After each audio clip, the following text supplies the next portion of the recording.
I'm going to discuss sort of, the Tיקun Sofrim project, and I guess as a way of introduction in my area, there's an old joke about digital humanities that say digital humanities, these are either, old people want to learn more about computers or young people who don't understand hermeneutics. But I'm just probably the opposite of both of these. I know I'm an old person, but I know a lot about computers, but a lot less about hermeneutics. Okay, so we'll go to the next slide. Okay. Oops. Okay, so the project is a joint project between Paris, Haifa, and the National Library. The principal investigators are Tzvi Kuflik, Moshe Levi, and Daniel Stokel, and the team. And these are the people who donated correct transcriptions, manual transcriptions that they had in their possession, which helped very much with the training. Okay, so the goal was to perform a HTR on a series of documents, particularly Tanhuma manuscripts, because it's an interesting corpus. It's from late editions, and there are not too many, there are no printed, there's a lack of critical editions. And it's also a challenging arrangement of materials. Okay, so we wanted to develop, and this is part of a series of tools. Moshe talked about the Scribes project, which had no automatic transition. We have automatic transition with corrections, and there's a third project, Sofrim here. I'm not sure if that's the name in the end, but that will do only automatic transition. So there's a series of projects examining the roles of people, and depending on the material, what is the proper approach. Okay, and then after we do this correction, we want to create a user text from that transcription to make a digital edition that can go into libraries and such. Okay, so I'm going to take something from an article by Geiger where he takes a theoretical perspective on crowdsourcing systems, and he asks and he categorizes all sorts of crowdsourcing systems based on 4 questions. In other words, what is being done, who's doing it, why are they doing it, and how is it being done? And then at the end, I'll talk about lessons learned and some future challenges. Okay, so the next talk will talk about this part, which is how we do the HDR, and then Ben's talk will discuss that. And okay, we come to this item. So, okay, so what is being done? What is the crowdsourcing? So one of our approaches to crowdsourcing is that it's non-modal. In other words, normally a lot of times in this universe you have a certain task, and then you do you identify additions, you identify deletions, you identify special character, and each time you do one specific task on a text. And the idea here was, okay, here's the line of text, and we do a number of actions on that line of text. We transcribe the whole line of text with additions, deletions, and line fillers. I'll go into that to show an example. Maybe, from the beginning, let's go into this.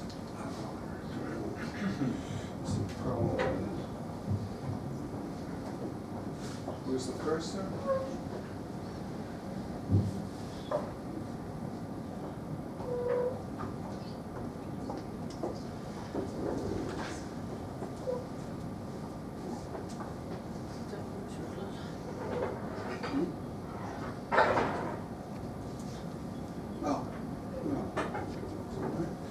Okay, so let's just go down to it manually. Okay, so here's the screen. This is the text line. Then we have the automatically transcribed line, and this is where the user makes his corrections. The page is divided up into 2 separate parts. One is the work area, and the other is the help area.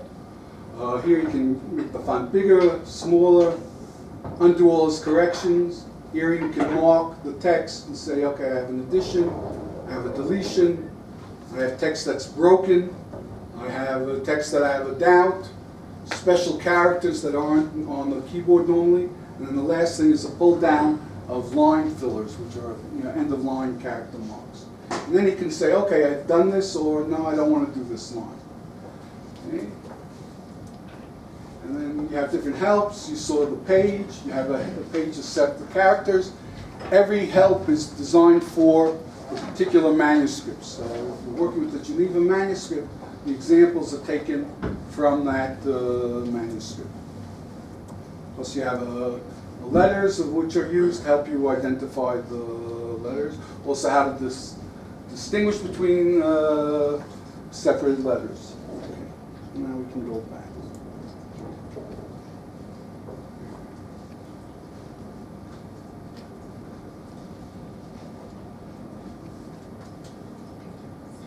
So what is being done? So some of our users say, it's so simple it's even addictive. People do lots of lines. There were two versions. We did one version in HTML and then another version under Firebase. And we've covered a lot of text lines. We've done over, we started in February, and we've done over 60,000 lines. Line transcriptions, some of these are duplicates, obviously. But 7,000 lines. That means we've done 64% of the document. And one of our more active users has even done 67% of the document. And comparing against our ground truth, we have a character rate of 0.22%.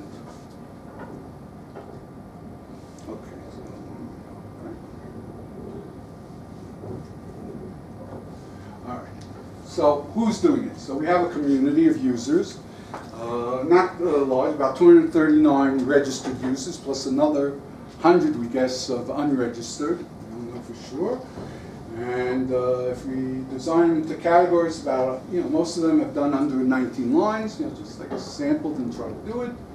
We have a couple of super users who've done more than 100 lines, and then we have our super sofers, the 11 have done over 1,000 lines each. So these are the people who are doing it. One of them, I guess, is your mother-in-law, right? She's one of the. So here we can look at some Google Analytics. How many users, how many sessions. The bounce rate is pretty high. People come in and go out.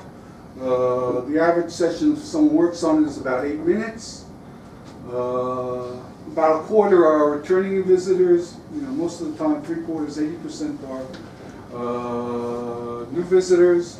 And we see most of the countries that have been involved are Israel, the United States, France, and Germany, United Kingdom. And then it starts at a few more, and then it drops off to 9 users each. But that gives you a feel of who's the community. Now the areas under the stars is an interesting phenomenon. We'll talk about that's more into the why people are doing it. But wherever you see these peaks, so most of these peaks are when we put a Facebook post. All of a sudden we put a Facebook post, up went the number of users, and this higher one, the highest one in the middle, is there was a newspaper article, and that also jumped the number of responses.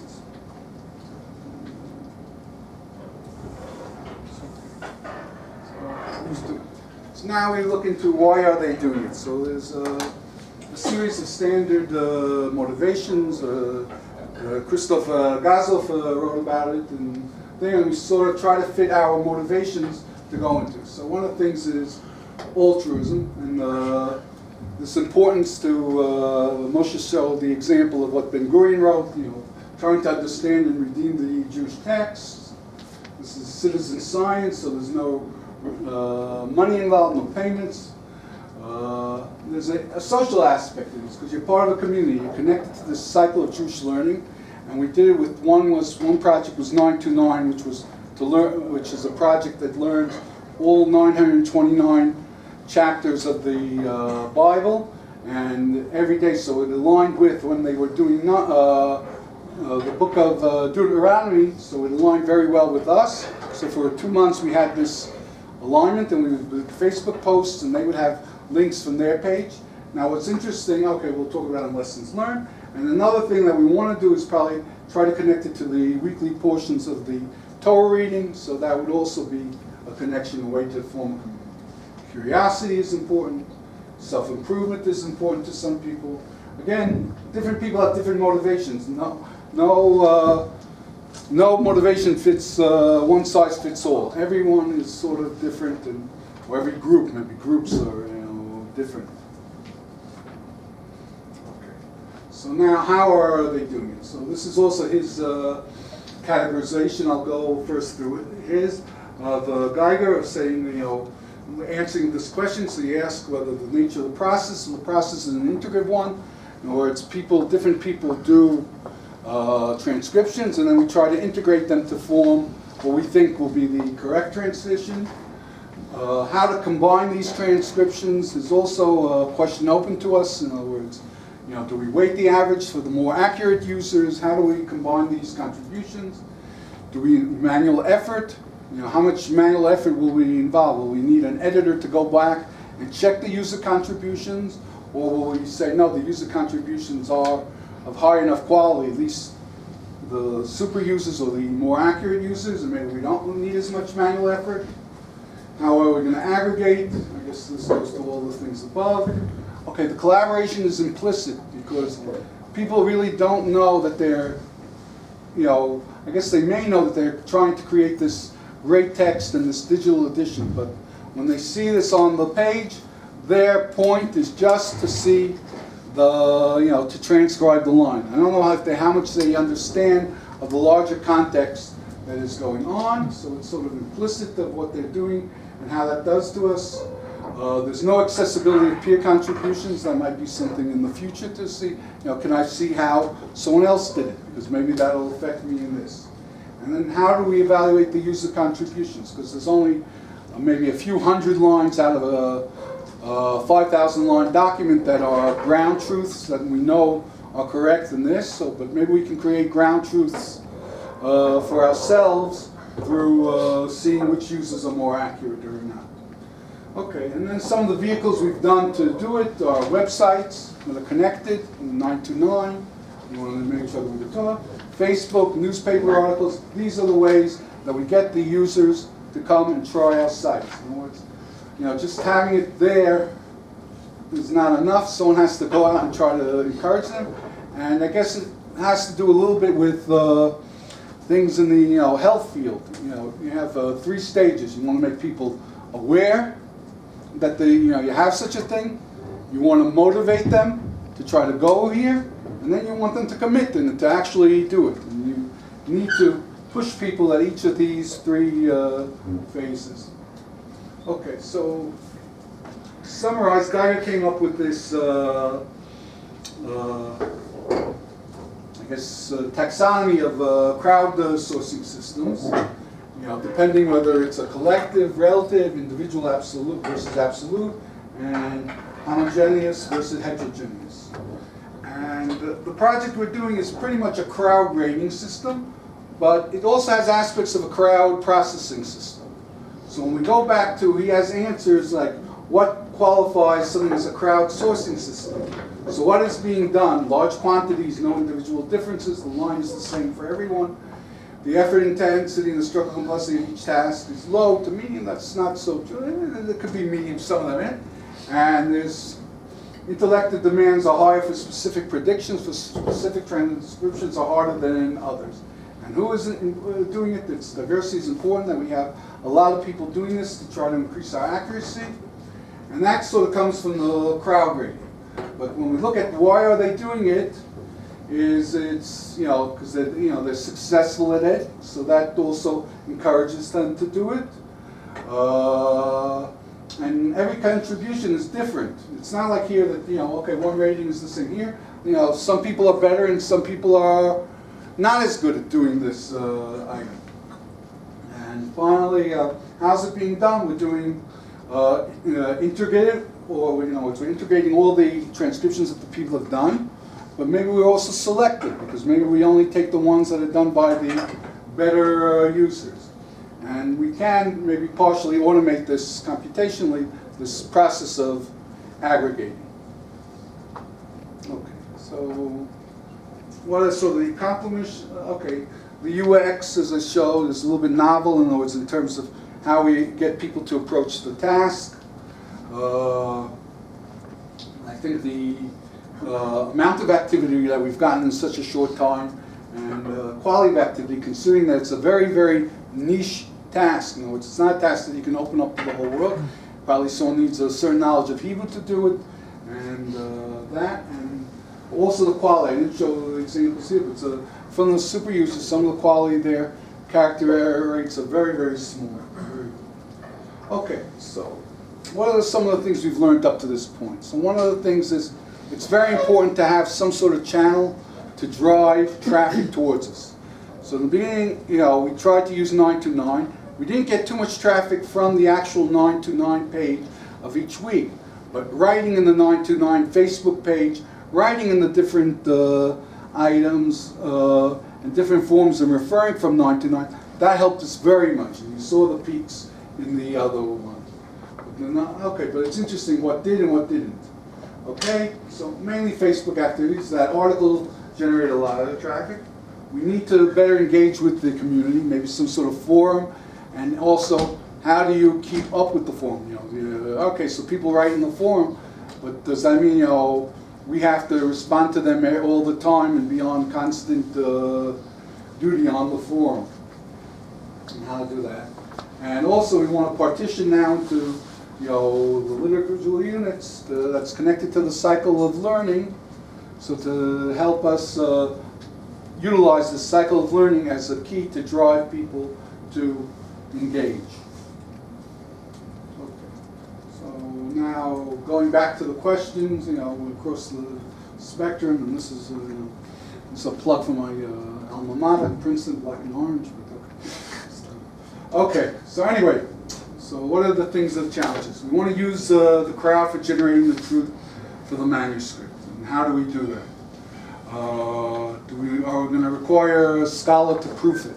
It's very, very, I guess even there's some philosophical issues in there also. Is whether can you do anything without having someone finally put what you'd say in Hebrew, a hechsher, a stamp of approval on it. Can be considered scholarly only if it was done. Can we use the generate? Can we feed back? Can we take this data that we generated, feed it back into the HDR and make the HDR better? We can do personalizations. In other words, do we pick certain assignments for certain people? Do we maybe create new tasks, and those tasks only go for those people? Okay, how do we aggregate the data to create this digital edition? If we increase our crowd size, will that mean our quality goes down? How do we do effective analysis and evaluation to drive all these things, to try to discover what motivates the user? Can we use different UIs, you know, gamification, complementation, and competition? Will that give us more people? Can we do transfer learning? And maybe we develop all sorts of new tools to help us answer all these 3 questions. Thank you very much. And questions?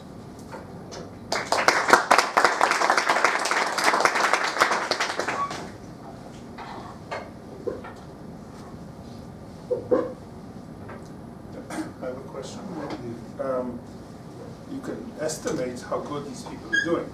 So each person can have a score how good he's doing and how many lines he worked on. No, how many lines he worked on is easy. But how good did he do the transcription? You don't. Can I take it? Well, yeah. We have 2 ways to do it, and both were used already. One is since we trained the algorithm in advance by professionals, assuming the professionals are perfect, then whenever a user arrives at a page which we used in the ground truth, then we can see the error rate, and we have some users with 0.4 error rate, which is amazing. And also we measured the error rate throughout the manuscript, and you see that some users, the users which are measured in few points, you see the improvement. So that's the first way to do that. The second is just by agreement, and if one is always with the agreement, is probably very strong.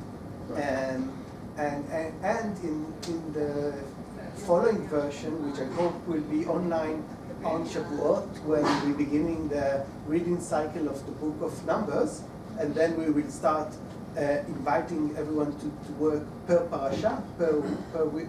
Then in this new version, we will also have people will have indications about their performances in terms of accuracy, amount of contribution, and if they wish, they can be on a leaderboard. If not, it's only for them to know how they're doing, and that's where we are heading. And we hope this gamification will make an effort. Already now you can see the number of lines you contributed, flying as you do.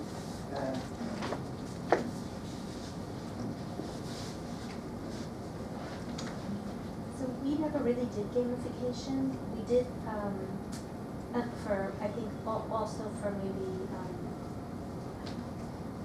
ethical, moral, I don't know, we made a decision not to do it, but one thing we did do was the system did keep track, our old system, of how many characters someone transcribed, and we did ask people permission, could we list it every month, but then we also picked the top transcriber every month that says, would you be interested in writing a short post about why you're, and most people were absolutely delighted, and they wrote all kinds of things about themselves and why they did it, about their who knows what, but people really seemed to like that we reached out to them and said, we'd like to acknowledge you in this way, and we'd love to know your reasons for.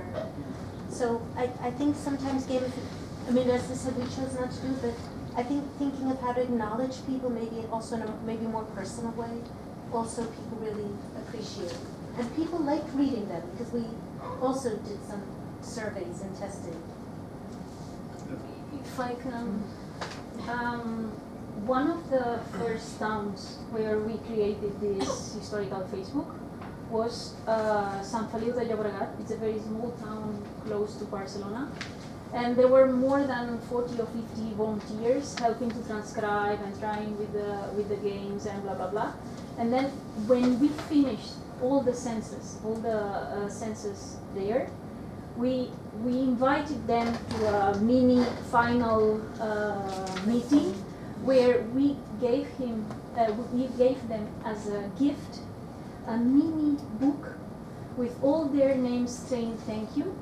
And the demographers analyzed all the data showing the migration movements, the most common occupations, the most common names and surnames, and some pictures of the most famous people in their town.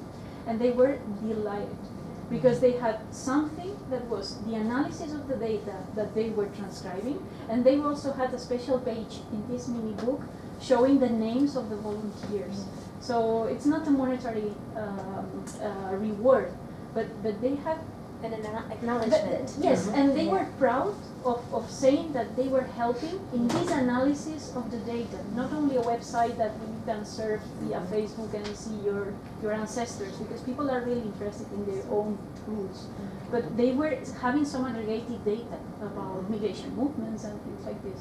Yeah, so I mean, I agree. I think that kind of, it's great, machines can do all these things, but and we look for things and making it more automated. But I think sometimes these very personal things, and people say, oh, we don't have the resources to do it. But I think probably I didn't talk about this much, but having people in these kinds of projects dedicated to this activity with the public, I think are really key to them being successful. I'd like to sort of flip it around. There are a number of projects that have been presented here, fascinating projects that rely on essentially good faith contributions on the part of interested parties. That's a phenomenal mechanism. We can make tremendous strides. I wonder how many designers of these systems, how many people who manage and run and operate these systems could handle a concerted bad faith effort to dirty your data. In other words, a bot that systematically enters errant data and pushes your accuracy away intentionally. We operate under a certain shield of obscurity, in the sense we don't think we're visible enough, important enough, threatening enough to garner that. No, I don't think we worried about that, but I guess the nature here of the transcriptions, the same way that you have these very accurate users and you contribute them, you'll find out that maybe, hey, we have a user that's all trying more of this, you could block him and deter him. So it's open to it, but luckily we haven't have to worry about it yet. But if it became a problem, I think there are ways to, very, very clear ways how you would deal with that situation. Speak on to this. I think that it depends on magnitude. Because if you've got a bot that here and there ruins your data, then by majority voting or any kind of control mechanism will really fight. Or could you not notice it? No, we will. Okay. But because we are collecting several transcriptions, several corrections, and if it's a single bot, it will go away. However, if this is a large number of bots doing it in parallel, at the moment we have no solution for that, and this is something that is a bit worrisome. Yeah. Unless they're against the ground truth again. But usually you don't have a ground truth for the most of the thing, most of the. Right, but then the issue that what you suggested that occasionally insert intentionally a line which you already have a ground truth may be a way to try somehow and find out. Because that's what's done in, say... There are other issues or there are aspects of trying to find out bots, which is a different issue. Yes, IP detection, etc. Yeah. But like a lot of the citizen science projects, say, in crowdsourcing in the wild, so they have that mechanism built in because these are already bigger projects with bigger exposures. And the difficulty, as I understand it, is rolling back certain contributions and retaining others during a period of potential contamination of the data. You would have to roll back prior to the inception of that negative behavior, and that causes a loss. I just want to say it's fascinating. Personally, I got addicted to that. Every time I want to waste a little bit, I go to the problem is to stop because I can't stop. But I want to ask what will be with the text. Now you finished Tanchuma, I understand. So no, we've only finished one manuscript of Tanchuma. Just one manuscript? We're going to do a multiple number of manuscripts of Tanchuma. But it will be available? That's the ultimate goal, is a digital edition. Yeah, so, but only in the end. Within the scope of this project, our end product would be text files, okay? But also a kind of a suggestion of a construct, of a structure, of a standard, in which those text files will be used in the future in library viewers and in a critical edition. Clearly, towards the critical edition, there would be a certain process either of